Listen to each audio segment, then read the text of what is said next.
देखो अपन चैप्टर कर रहे थे, चैप्टर नंबर 8, षट क्रियाकाल। षट क्रियाकाल में अपन ने पहली कर ली थी संचय, तो आज करेंगे अपन प्रकोप। दूसरी अवस्था कौन सी थी, क्योंकि ये श्लोक था इंपॉर्टेंट, संचय चय प्रकोप जय, तो इस सीक्वेंस में याद करना जरूरी है। ठीक है, षट क्रियाकाल आए तो सीक्वेंस में लिखना जरूरी है। तो पहला था संचय, दूसरा है प्रकोप। कि संचय के बाद में क्या होता है, अब मान लो किसी चीज को अपन इकट्ठा हो रही है, इकट्ठा होते होते मतलब वो बहुत ज्यादा, तो उसको क्या बोलता है, बहुत ज्यादा प्रकोप हो गया, बढ़ गई। मतलब जैसे हवा चल रही है, हवा तेज चली तो भाई हाँ ठीक है हवा बढ़ रही है, लेकिन हवा एकदम बवंडर रूप, मतलब प्रकोप हो गया भाई, हवा ने प्रकोप कर लिया, प्रकोप धारण कर लिया, मतलब आंधी का रूप धारण कर लिया। तो प्रकोप देखो, अगली अवस्था है प्रकोप। तो द्वितीय क्रियाकाल प्रकोप। एग्रीनेशन, ठीक है, दोषों का कोष्ठ में वृद्धि करना प्रकोप कहलाता है। पहले तो संचय हुए, दूर दूर से आके इकट्ठे हुए, ठीक है। अब यहाँ पे क्या हो जाता है कि वृद्धि हो गई, बहुत ज्यादा मात्रा में बढ़ गए, तो ये है प्रकोप। दोषों का प्रकोप ऋतु के अनुसार, वात का दोष का वर्षा ऋतु में प्रकोप होता है, अच्छे से पता है। पित्त दोष का शरद ऋतु में होता है, और कफ दोष का वसंत ऋतु में होता है। और तीनों के मैंने समझाया भी, अच्छे से समझाया चैप्टर नंबर 3 वात दोष में। लेकिन यहाँ पे देखो कारण बताएं, वहाँ तो मैंने थ्योरेटिकली बताया, यहाँ लिख के ही लिखा हुआ है कि दोषों के प्रकोप के कारण क्या है। वात प्रकोप का कारण अपने चैप्टर नंबर 7 में अच्छे से पढ़ा है कि भाई बलवान से लड़ना, अधिक व्यायाम करना, अधिक मैथुन करना, अधिक मैथुन करना। और क्या करना है, एक तरीके से अपन ने 13 धारणीय वेगों का धारण करना, कोदो, मूंग दाल, तुअर दाल, ये मैंने बताए थे ना अपन ने, कि घोड़े की सवारी करना, हाथी की पैदल चलना, ये सारी चीजें जो अपन ने वात प्रकोप के कारण लिखे थे ना, अभी चैप्टर नंबर 7 में किए हैं अपन, थोड़े दिन पहले किए अच्छे से। मैंने 21 फैक्टर बताए थे वो सारे, कि कटु तिक्त कसाय रसों का सेवन करना, शीत वीर्य से युक्त रुक्षादि गुणों का वात का प्रकोप करते हैं, ये भी मैंने बताया था कि शीत वीर्य से युक्त, शीत प्लस रुक्ष, मैंने एक लाइन लिखी थी 3 अपन ने, शीत प्लस वीर्य, शीत प्लस रुक्ष बराबर वात प्रकोप, ठीक है, ये अपन ने बताया था ना। तो ये सारी चीजें वहां बार बार रिपीट नहीं होती, इसलिए यहाँ पे 4-5 पॉइंट लिखे, वहां मैंने 21 पॉइंट बताए थे।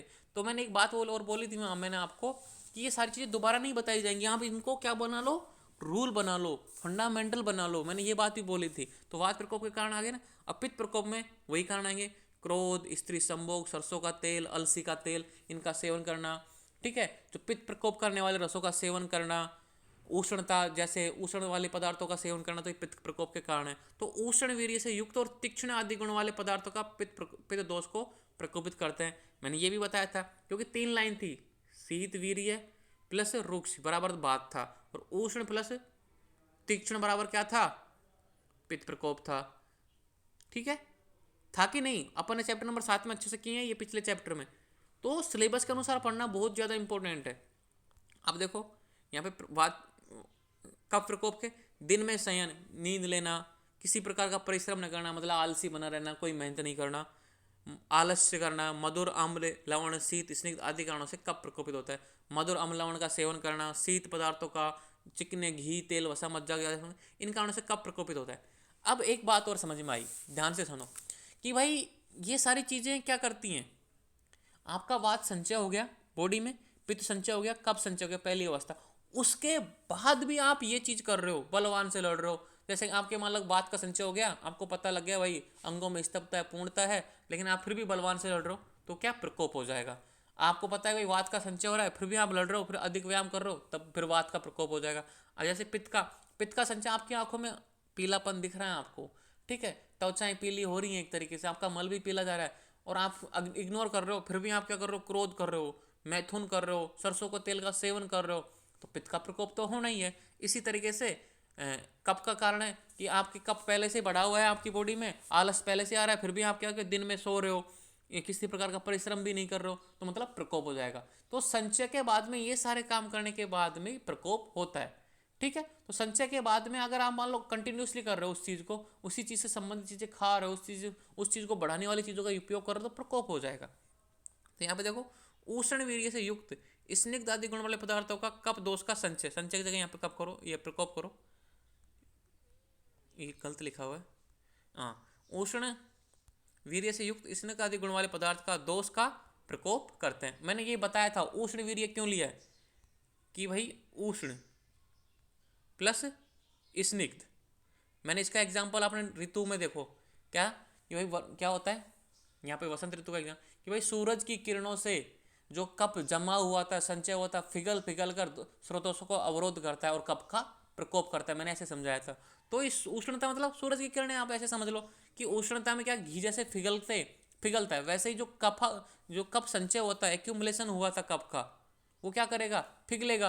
और पिघलेगा उष्णता के प्रभाव में आके, तो उष्ण वीर्य वाले द्रवों के साथ अगर आप स्निग्ध पदार्थ खाओगे तो वो पिघलेगा, तो स्रोतों का अवरोध करेगा, स्रोतों का अवरोध करेगा मतलब कप का प्रकोप करेगा। तो आप इसको ऐसे समझ सकते हो। तो यहाँ इसको सही कर लेना, संचय की जगह प्रकोप लिखना है कि उष्ण वीर्य से युक्त स्निग्ध गुण वाले पदार्थ कप दोष का प्रकोप करते हैं।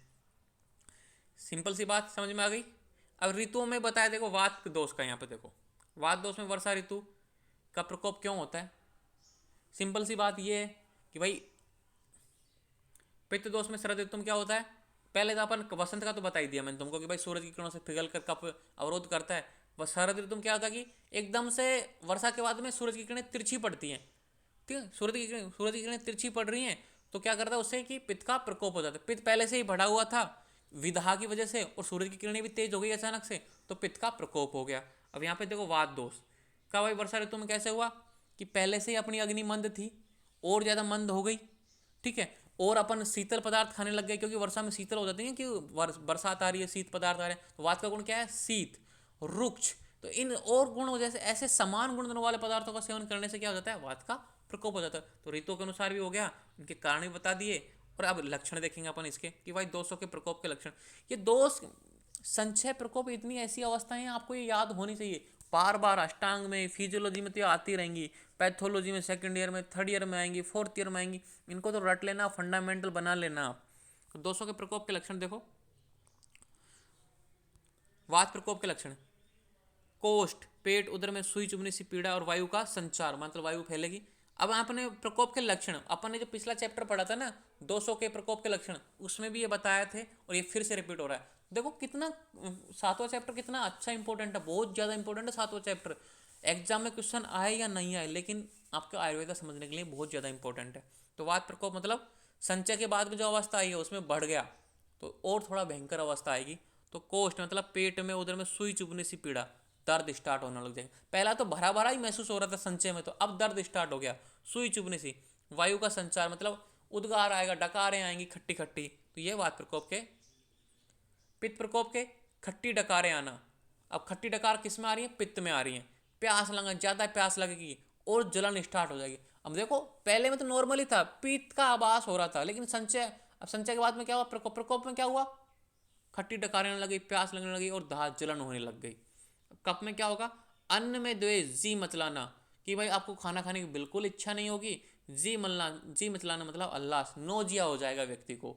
तो आप समझ रहे हो एक तरीके से रोग थोड़ा सा देखो बढ़ गया। संचय में नॉर्मल अवस्था थी, थोड़ा सा गुण आए थे, लेकिन अब प्रकोप में और 2 गुण बढ़ गया एक्स्ट्रा, ठीक है। तो आप समझ में आ रहे हो कि मतलब धीरे धीरे बात बिगड़ती जा रही है, रोग बढ़ता जा रहा है। तो आपको देरी नहीं करनी, जैसा आपको ऐसा लगे कि हाँ, तो क्यों रोग को बढ़ने की देरी करते हो, चिकित्सा तुरंत ही कर दो। तो ये वैद्य के ऊपर छोड़ा है कि भाई आप किस अवस्था में ट्रीटमेंट करते हो, आप किस अवस्था में वैद्य के पास जाते हो। तो 6 क्रियाकाल है, इन 6 क्रियाकालों में आप किस अवस्था में आप जाते हो। 2 अपन ने कर ली, अब करेंगे तृतीय क्रियाकाल प्रेशर।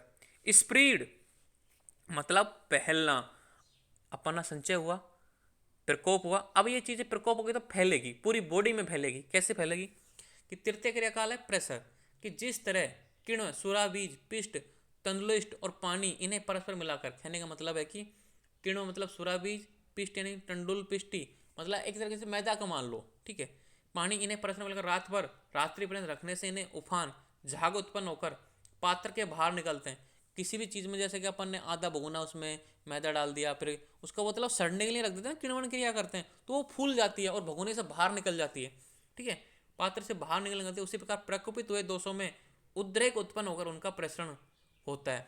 अब मान लो कि प्रकोपित हो गए, प्रकोपित के बाद में भी आप संभले नहीं, संचय हुआ, संचय के बाद प्रकोप हुआ, प्रकोप के बाद में भी आप संभले नहीं, आप ऐसे ही लापरवाह रहे, तो क्या हो जाएगा, प्रेशर, उद्रेक मतलब वो भयंकर रूप अवस्था में आएंगे और पूरी बॉडी में फैल जाएंगे। मतलब प्रेशर यानी स्पीड, मतलब पूरी बॉडी में फैल जाएंगे। कैसे, वातादि दोष अधिक वृद्धि को प्राप्त कर अपनी स्थान की मर्यादा का उल्लंघन कर, कभी अकेले वातादि और कभी 2 मिलकर और कभी तीनों मिलकर अथवा कभी रक्त को भी साथ लेकर अनेक प्रकार से शरीर में प्रसरित होते हैं। जैसे पहले सिंपल सी बात है, वात का संचय हुआ, आप नहीं संभले, फिर वात का प्रकोप हो गया, आप फिर भी नहीं संभले। अब क्या हुआ, ये क्या करेगा, प्रेशर मतलब तीसरी अवस्था और ज़्यादा बढ़ गए, तो उस जगह जैसे कोई पानी की टंकी होती है, यहाँ पे पानी का संचय हुआ, ठीक है, फिर प्रकोप हुआ मतलब पूरा बढ़ गया।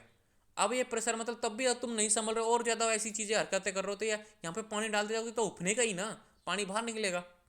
अब पानी निकला बाहर तो ये क्या जाएगा, पूरी बॉडी में फैलेगा। तो इस तरीके से आप इसको समझो कि दोष, पहले दोष इकट्ठा हुआ, संचय हुआ, फिर प्रकोप हुआ, अब प्रेशर मतलब और ज़्यादा बढ़ गया, तो ये फैलेगा। आप ट्रीटमेंट नहीं ले रहे हो तो फैलेगा कैसे, कभी तो अकेला, कभी वात अकेला फैल जल जाएगा, कभी दो दोष वात पित्त वात कफ, या फिर कभी कभी तीनों को साथ ले, वात पित्त कफ को चारों तरफ फैल जाएंगे, और कभी कभी रक्त को भी साथ ले लेंगे। तो यहाँ पर लिखा कि जैसे वात पित्त कफ शोणित, वात पित्त वात कफ पित्त कफ वात शोणित, शोणित है नहीं रक्त होता है, तो ये यहाँ पे जोड़े बना रहा है भाई, कभी तो वात पित्त कफ शोणित, फिर वात पित्त वात कफ पित्त कफ और वात शोणित, फिर पित्त शोणित कफ शोणित वात पित्त शोणित वात कफ शोणित पित्त कफ शोणित वात पित्त कफ वात पित्त कफ शोणित। इस तरह 15 प्रकार से फैलते हैं, मतलब 15 जोड़े बन गए।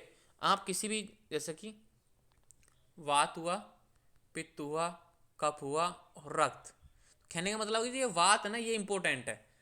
कभी तो ये वात इसको लेके जाएगा पित्त को, कभी ये कफ को लेके जाएगा, कभी ये रक्त को लेके जाएगा, कभी वात पित्त के जाएंगे, कभी वात इस तरीके से जाएंगे, कभी पित्त कफ चल जाएंगे, कभी रक्त कफ चल जाएंगे। तो ये किस तरीके से जोड़े बनाते हैं, 15 जोड़े बन गए। तो इस तरीके से फैलने लग जाते हैं पूरी बॉडी में, जहाँ इनको जगह मिलेगी ना, पानी को जहाँ जगह मिलती है ना वहाँ चला जाता है ना, अपना रास्ता खुद बना लेता है। इसी तरीके से जब प्रेशर अवस्था आती है ना, दोष अपना रास्ता खुद बना लेते हैं। कोई निश्चित मार्ग नहीं है कि इसी मार्ग में चलेंगे, निश्चित मार्ग में चलते तो रोग पैदा ही नहीं होता ना। ये अनिश्चित मार्ग में चलते हैं, जिनका मार्ग नहीं है ना, किसी अन्य चीज़ का मार्ग है, उस मार्ग में भी घुस जाते हैं, तो रोग पैदा करते हैं। तो यह सभी आचार्यों ने वायु को, यहाँ पे लिखा है कि सभी आचार्य वायु को ही प्रसरण में कारण मानते हैं। कि ये प्रसरण स्प्लिट होता है ना, किसकी वजह से होता है, वात दोष की वजह से होता है, वायु की वजह से होता है। क्यों कि आचार्य सारंगधर ने बताया कि पित्त है पंगु, कफ है पंगु, पंगु है मल धातु है, वायु ने यत्र नियंत्रित तत्र गच्छति मेघवत। जिस प्रकार से हवा बादलों को अपनी इच्छा से जहां भी लेके जाती है वहीं पे बरसात होती है ना, उसी प्रकार से कि जो वात है पित्त को और कफ को साथ लेके जाती है। समझो क्यों कि पित्त है पंगु, कफ है पंगु, बिना वायु के पित्त भी पंगु है, वह जहां पड़ा है ना वहीं पड़ा रहेगा, कफ है पंगु, जहां पड़ा है ना वहीं पड़ा रहेगा, इनको कोई हला नहीं सकते क्योंकि इनमें गति नहीं है। गति पाई जाएगी तो किसकी, एक की वजह से, वायु की वजह से। तो पित्त है पंगु, कफ है पंगु, पंगु है मल धातु है, और मल और धातु जितने भी मल है ना, तीन मूत्र पुरुष और स्वेद, और धातु कितने, रस रक्त मांस मेद अस्थि मज्जा शुक्र, ये सब क्या है, पंगु हैं। किसके बिना, वायु के बिना। तो वायु जहां लेके जाएगी इनकी, वहां वायु की गति होगी, जहां वायु को रास्ता मिलेगा वहां लेके जाएगी। तो मतलब स्पिरिट किसकी वजह से हो रहा है, वायु दोष की वजह से, वात दोष की वजह से। तो वायु ने यत्र नियंत्रित तत्र गच्छन्ति मेघवत। तो ये वायु जहां लेके जाती है धातुओं को, ठीक है, पित्त को, कफ को, वो डिपेंड करता है वात दोष के ऊपर। तो प्रेशर का कारण मुख्य कौन है, वात दोष। तो कहने का मतलब ये है कि आप क्यों इतना लेट कर रहे हो, ये बताना चाह रहे हैं कि आपका संचय हुआ, प्रकोप हुआ, प्रेशर वाली अवस्था आने क्यों दे रहे हो, उससे बड़ा ट्रीटमेंट करा लो। लेकिन आप तो नहीं मानोगे, आप तो जाओगे, आप तो आलगस करोगे। अब क्या लक्षण कैसे आएंगे, प्रसरित दोषों के लक्षण देखो। वात प्रसार के लक्षण, वायु विमार्ग गमन आटो पे, विमार्ग वायु, वायु और विमान गमन आटो मतलब विमार्ग गमन, अपने स्थान से अन्य मार्गों में गमन। कहने का मीनिंग ये है कि जो उसका नॉर्मल नेचुरल मार्ग था ना वायु का, वो छोड़ देगी, वो कहीं भी शरीर में त्रिय गति करेगी, ऊर्ध्व गति करेगी, आड़ी तिरछी गति करेगी, ठीक है, आटो। और पेट में गुड़गुड़ाहट, दर्द के साथ गुड़गुड़ाहट भी स्टार्ट हो जाएगी। पहले में क्या है, संचय, ओनली पेट में भारीपन लगा था, दूसरे में दर्द होने लग गया, तीसरे में गुड़गुड़ाहट स्टार्ट हो जाएगी। पित्त में ओस चोस परिधा, धुएं के समान डकार आना, धुआं जैसे जल रहा हो ना वैसी डकारें आएंगी, परिधा बहुत ज़्यादा जलन होगी, ओस और चोस। ठीक है, यहाँ पे इसका मीनिंग क्या है, मैं एक बार देख लेता हूँ क्या लिखा हुआ है कि आंस व चोस का मीनिंग क्या है। एक बार मैं देख लेता हूँ, सच बताऊँ तो मेरे को आया नहीं माइंड में। ये लिखा है कि ओस और चोस,